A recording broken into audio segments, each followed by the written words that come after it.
quiero predicar un sermón al cual he titulado como una pregunta: ¿arde tu corazón? ¿Arde tu corazón? Y el texto que quiero tomar para leer, para predicar acá, es Lucas 24, justamente de donde lo dejó Irma Leza. Ella leyó hasta el versículo 31, yo voy a leer el versículo 32. Así que vamos a leer esos dos versículos, 31 y 32, que dicen de la siguiente manera: Entonces le fueron abiertos los ojos y le reconocieron, mas él desapareció de su vista y se decían el uno al otro: ¿no ardía nuestro corazón en nosotros mientras nos hablaba en el camino y cuando nos abría las escrituras? Repito nuevamente: ¿no ardía nuestro corazón en nosotros mientras nos hablaba en el camino y cuando nos abría las escrituras? Justamente tomo este pasaje porque habla del día de la resurrección y hoy estamos celebrando en el mundo cristiano el día de la resurrección de nuestro Señor Jesús. ¿Qué significa la resurrección de nuestro Señor Jesucristo? Y quisiera, como es una iglesia que está emergiendo, aunque muchos ya han escuchado esto, quisiera realmente sentar algunas bases en cuanto a la realidad de que nuestro Señor resucitó. Y por ahí capaz algunos ya lo han estudiado hasta el cansancio, pero otros lo van a escuchar por primera vez. Durante toda la semana, los que siguen las redes estuvimos haciendo un estudio acerca de las evidencias de la resurrección. Y es porque consideramos que es sumamente importante, es sumamente vital que nosotros como cristianos sepamos claramente lo que es la resurrección de nuestro Señor Jesucristo. ¿Cuál es la razón por la cual nosotros los cristianos celebramos la muerte y la resurrección de nuestro Señor Jesucristo? De hecho, nosotros nos enfocamos muchísimo en celebrar la Navidad, en celebrar el Año Nuevo, en celebrar muchas cosas, pero realmente lo que como mandamiento el Señor dejó en las Escrituras es la muerte y la resurrección de nuestro Señor Jesucristo. De hecho, dice, cada vez que se reúnan, la muerte del Señor anunciáis hasta que Él venga. Y esto háganlo. Cada vez que lo hagan, háganlo para recordarme, háganlo en memoria de mí. Así que es un mandato establecido en la palabra del Señor para que nosotros podamos hacerlo constantemente, celebrar la resurrección del Señor. Así que hoy estamos en obediencia, celebrando la resurrección de nuestro Señor y hablando acerca de esto. Primera de Corintios 15, versículos 13 y 14 nos dice: porque si no hay resurrección de los muertos, tampoco Cristo resucitó. Y si Cristo no resucitó, vana es nuestra predicación y vana es también nuestra fe. Es una cuestión tan tremendo el que nosotros creamos y sepamos y tengamos claro de que la resurrección fue cierta, es real. ¿Por qué? Porque la resurrección es la base sobre la cual está cimentada nuestra fe. De hecho, primera de Pedro 1:3 dice: alabado sea Dios, Padre de nuestro Señor Jesucristo, por su gran misericordia nos ha hecho nacer de nuevo mediante la resurrección de Jesucristo, para que tengamos una esperanza viva. Es la única razón por la cual nosotros hoy podemos decir: he nacido de nuevo. He nacido de nuevo y tengo una esperanza. ¿Por qué? Porque el Dios nuestro no quedó enterrado, no quedó en la tumba, sino que al tercer día la piedra se removió y salió, emergió victorioso de la muerte. Así que la resurrección es tan importante como que nosotros somos cristianos. Y para esto quisiera rápidamente tocar lo que tocamos durante toda la semana, porque sé que algunos no han podido ver las redes sociales y la voy a hacer como un repaso acá acerca de las evidencias de la resurrección. En primer lugar, la evidencia más clara está en los relatos de los evangelios. Cuando nosotros leemos los evangelios, Mateo en el capítulo 28 nos habla de la resurrección, Marcos en el capítulo 16, Juan en el capítulo 20 y Lucas en el capítulo 24. Allí está la evidencia escritural, histórica, de que Jesucristo resucitó. De hecho, todos estos escritos son de menos de un siglo después de que estos eventos pasaron. De hecho, algunos están a poquitos años, a menos de 50 años después de que esto pasó. Allí estas personas escribieron y relataron lo que realmente sucedió. Esto deja mucho que pensar. ¿Por qué? Por lo siguiente. Porque nosotros, por ejemplo, cuando hablamos de historia y hablamos de historia tan larga, de cuestiones tan profundas o que tienen tanto tiempo, a veces no tenemos evidencias que sean cercanas al hecho como tal. Por ejemplo, cuando nosotros hablamos de Alejandro Magno, todo el mundo cree que Alejandro Magno existió, ¿verdad?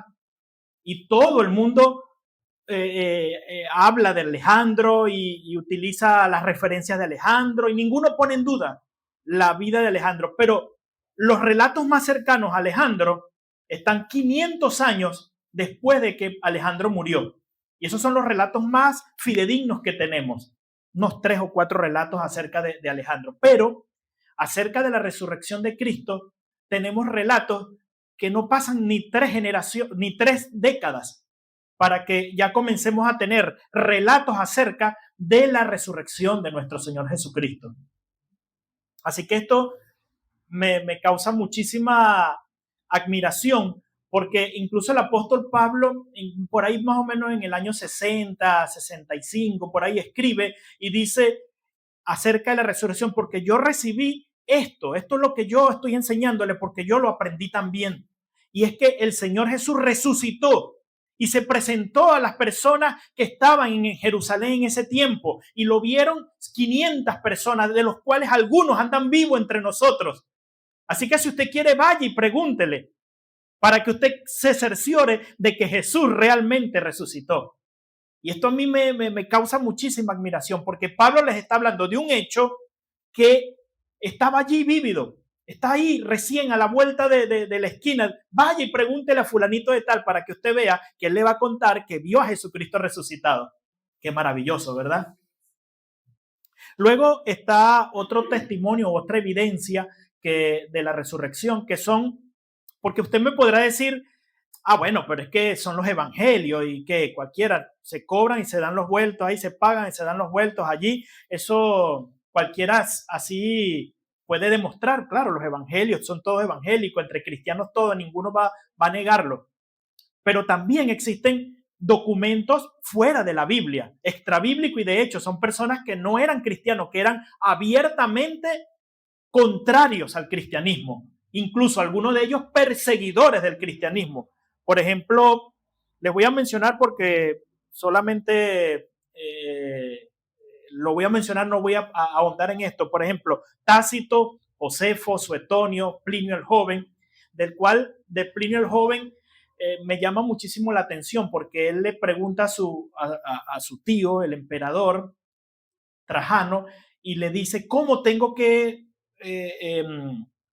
caminar o cómo tengo que proceder delante de esta gente que se llaman cristianos, unos seguidores de un tal Cresto, que lo único malo que yo le veo a ellos es que se levantan antes de que salga el sol todos los domingos y van a alabar a un Dios, a un tal Cresto, y ellos han hecho un firme compromiso de no defraudar a nadie, de no deberle a nadie, de no quedarle mal a nadie, sino de adorar a su Dios y de quedar bien con todo el mundo. ¿Cómo hago para juzgarlo? ¿Me entiende? Y en esa carta les dice porque ellos van a adorar a un Dios que supuestamente resucitó un domingo y todo esto, y ahí habla de la resurrección. Lo mismo pasa con Josefo, con Suetonio, con Tácito. Además de esto, está una evidencia que es demasiado fuerte, que se le llama incluso la evidencia arqueológica, que es sobre la tumba vacía. El hecho de que cuando llegaron los discípulos y encontraron la tumba vacía es un hecho de mucho peso, y les explico por qué. Cuando a Jesús lo sepultan, ya había el rumor, porque Jesús lo había dicho, que él iba a resucitar al tercer día. Entonces, los principales de la sinagoga pagaron a unos militares para que resguardaran la cueva o la tumba donde iba a estar el Señor. Y estos militares eran altamente entrenados para la guerra, el combate, y estaban sumamente capacitados para hacer este trabajo. Además, estaban coaccionados de que si ellos fallaban en su trabajo, lo más probable es que lo iban a matar a cada uno de ellos. Y resulta ser que al día siguiente estaba la tumba vacía. Así que cuando fueron a dar el testimonio, los principales de la sinagoga, ¿qué fue lo que dijeron? Le sobornaron y le dijeron, vamos a decir que vinieron los discípulos y se robaron el cuerpo. Hasta el día de hoy, los judíos creen que el cuerpo de Jesús fue robado. Pero ¿quién puede creer un cuento tan mal elaborado? Como unos discípulos pobres, unas personas que no estaban bien preparadas en el arte de la guerra, van a poder contra una patrulla de soldados romanos o contra una compañía de soldados romanos y les van a vencer y se van a robar el cuerpo allí, a expensas de que ellos pueden morir incluso si les descubren que eso sucedió. Entonces, esto es algo que parece ridículo, pero es una evidencia sumamente poderosa, el hecho de que la tumba haya estado vacía. Obviamente, en el mundo vamos a conseguir objeciones y vamos a conseguir personas que van a querer denostar acerca de la resurrección de Jesucristo. Algunos van a decir, por medio del método científico, yo no puedo demostrar que Jesucristo resucitó.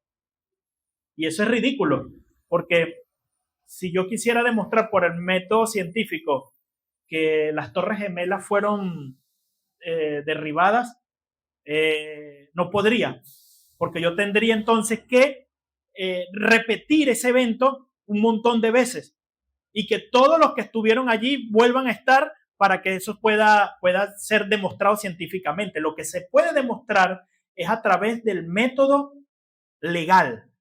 Y el método legal demuestra que Jesucristo realmente resucitó. ¿Por qué? Porque hay evidencias, hay documentos, hay testigos y hay todo esto. Así que hay otro argumento que está en contra de la resurrección que me parece tan ridículo también, que dice, no, los discípulos alucinaron, tuvieron alucinaciones. Y esto me parece tan loco porque 11 personas tuvieron la misma alucinación, no sé qué tipo de peyote o qué tipo de droga estuvieron tomando allí, pero los 11 tuvieron la misma alucinación y no solamente eso, sino que esos 11, de los 11 que quedaron, 10 entregaron su vida por causa del testimonio de Jesucristo. Y el único que no murió, que fue el apóstol Juan, también estuvo siendo martirizado, pero no pudieron matarlo. Estuvo a punto de ser martirizado, pero no lo pudieron matar. Entonces, 11 personas van a morir por una mentira que todos saben que es mentira. Que uno muera por la mentira, diríamos, bueno, es un psicópata, una persona que tiene algún problema psicológico, psiquiátrico allí. Pero 11, la probabilidad es muy mínima. Y la última que les voy a dar hoy es acerca de la hipótesis del desmayo. Lo que dijeron fue que Jesús, después de que lo azotaron, después de que llevó la cruz hasta el Calvario, después de que le clavaron los pies, las manos, después de que le metieron una lanza en el costado, cuando estaba en la cruz, no murió, sino que se desmayó. Cuando lo sacaron de la cruz, lo llevaron a la tumba y en medio de la noche, después de 3 días, se despertó del desmayo, pudo sacarse todas las vendas porque lo habían envuelto en todas estas vendas. Y no solamente eso, con toda la sangre que había perdido, con todo esto, pudo mover la piedra que pesaba cerca de 2 toneladas, la pudo rodar y se pudo ir sin que ninguno de los soldados se pudiera dar cuenta. Entonces me parece que es una argumentación bastante flaca o débil en cuanto a que Jesucristo no resucitó.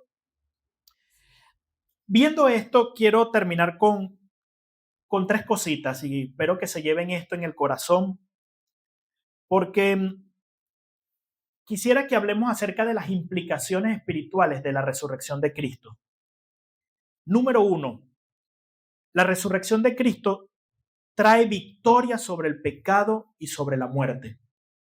Cristo, al resucitar, demuestra ante el mundo y ante el universo entero que Él venció sobre nuestro peor enemigo, que es el pecado, y sobre su aguijón, que es la muerte.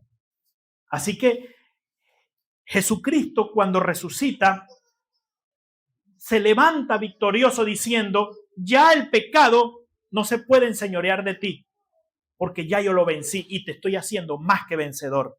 Romanos 6:4 dice lo siguiente: por tanto, mediante el bautismo fuimos sepultados con él en su muerte, a fin de que así como Cristo resucitó por el poder del Padre, también nosotros llevemos una vida nueva. Así que Cristo venció, y eso es lo importante de la resurrección de nuestro Señor Jesucristo.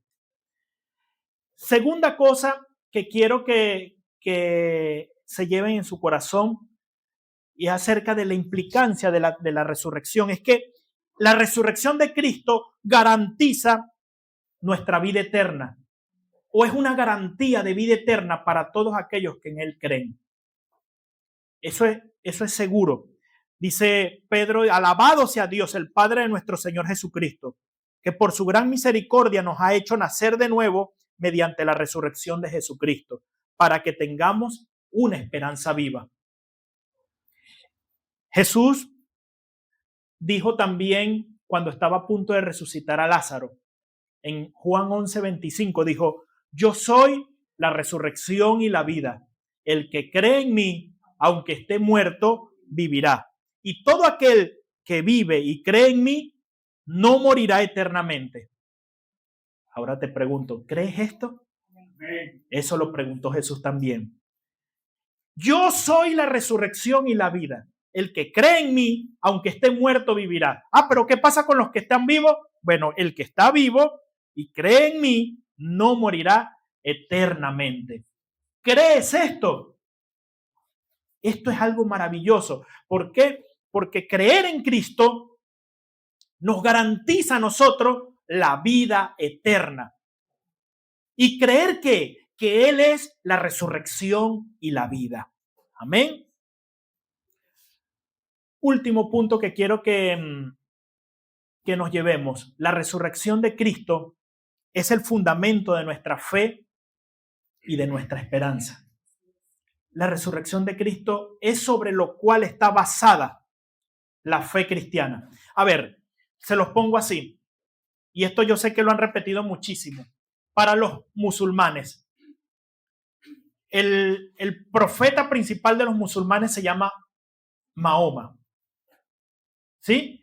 ¿Y qué pasa con Mahoma? Si yo quiero ir a la tumba de Mahoma, voy a conseguir los restos de Mahoma. Lo mismo va a pasar con los restos de Buda, y puede cantarlo Esteban con la canción que siempre canta, ¿verdad? Pero cuando yo voy a la tumba de Cristo, voy a encontrar un letrero que dice: no está aquí, ha resucitado. Y hace una pregunta como si fuera un regaño prácticamente: ¿por qué buscas entre los muertos al que vive? ¿Qué haces aquí buscando al que está vivo? Esa es la fuente de nuestra fe. Y el Señor dijo, o el apóstol Pablo dijo: si Cristo no resucitó, tu fe no tiene sentido y todavía permaneces en tus pecados. Y después dice: si Cristo no resucitó, nosotros somos los más dignos de conmiseración de todo el mundo. Somos dignos de lástima, pero Cristo resucitó. ¿Usted lo cree? Sí. Concluyo con esto, y concluyo con el relato que leyó Irma Lesa.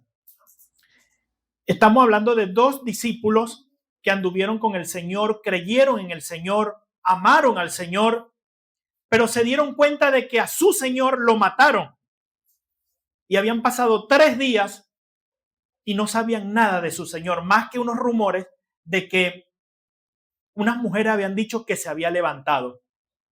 Pero estos discípulos estaban dolidos, atormentados con la tristeza, con el desaliento. Y se fueron a su aldea. Dijeron, bueno, ya está, nos mataron a nuestro Señor, nos mataron a nuestro Dios, nos mataron al que iba a ser nuestro Mesías. Así que no queda más que hacer, devolvámonos a nuestra casa. Y emprendieron esa caminata, 11 kilómetros, emprendieron esa caminata triste. Y en esa tristeza, en medio de ese desasosiego, se les presenta el Señor resucitado. Y les pregunta, ¿qué es lo que ustedes están hablando allí? Bueno, de Jesús del Nazareno, el varón de Nazaret que lo crucificaron y que era varón, que tenía poder para levantar a los muertos y que hacía milagros, pero que las autoridades romanas y las autoridades judías lo mataron y lo crucificaron. Ya ha pasado 3 días de eso y estamos sumamente tristes por eso. Así que el Señor fue abriéndole las escrituras después de que los exhorta y le dice, ustedes son tan lentos para creer, son muy lentos para entender las escrituras. Y empezó a abrirle las escrituras, y cuando él les abría las escrituras, luego de que él se va y que les parte el pan y todo, ellos dicen, ¿no te pasaba que ardía nuestro corazón cuando él nos hablaba? Qué cosa más maravillosa es saber que cuando el Señor habla a nuestros corazones arden por su presencia. Cuando piensas en la resurrección de Jesucristo y lo miras a la luz de las evidencias que hoy te presenté, que son más que tácitas, ¿qué pasa en tu corazón? ¿Qué sucede? ¿Qué piensas? ¿Qué trae a tu mente cuando piensas en esto? Hoy en día, hermanos, hay demasiada tibieza en la iglesia del Señor. De hecho, puede ser que yo esté hablando esto y lo estoy hablando desde lo más profundo de mi corazón. De hecho, cuando yo leo el relato del camino de Emaús, me emociono casi todas las veces y me causa una tristeza enorme. Y me causa también una sensación de llanto cuando los discípulos dicen, ¿no te das cuenta cómo ardían nuestros corazones cuando Él nos hablaba? No sé por qué ese pasaje en específico a mí me causa esto siempre. Pero hoy en día hay tanta tibieza en el pueblo de Dios que hablar de la resurrección puede ser que te da como que no pasa nada, como que no sucede nada. Y es algo lamentable. Dios permita que nuestros entendimientos o los ojos de nuestro entendimiento sean abiertos para que nosotros podamos apreciar el valor y el poder que hay en esta verdad de que Cristo resucitó, de que Cristo está vivo, de que nuestro Dios no es un Dios que está colgado en una estatua, de que nuestro Dios no está en un templo metido, de que nuestro Dios está vivo y no solo vivo, reina por los siglos de los siglos y pelea la batalla por nosotros y nos da la victoria, nos dio la victoria. ¿Será tu compromiso de vivir de acuerdo con las implicaciones espirituales de la resurrección? Este compromiso de compartir esta verdad, de compartir con los demás nuestra esperanza, nuestra fe, de ser testigos en el mundo de que nuestra vida ha sido transformada por esta verdad. ¿Será que este va a ser nuestro compromiso o vamos a seguir dejando que el mundo camine al garete sin ningún tipo de guía? Siempre les digo a los hijos míos, ¿qué pasa si hay un hombre que va caminando con una venda en los ojos y está a punto de caer por un precipicio y yo lo estoy viendo que está a punto de caer por un precipicio? ¿Qué le digo? ¿Me quedo callado? ¿Le digo camina más, sigue adelante? ¿O simplemente lo agarro y lo halo? Y le digo, espérate, estás en peligro, devuélvete. Y ese debe ser nuestro compromiso. Termino con esto y con esta pregunta. ¿Arde tu corazón al escuchar estas cosas? Cuando se te abren las escrituras por medio de la intervención del Espíritu Santo, ¿sientes ese fuego en tu interior? Esperemos que sí. Esta es la pregunta que el Señor nos hace en este día. ¿Arde tu corazón? Pongámonos de pie.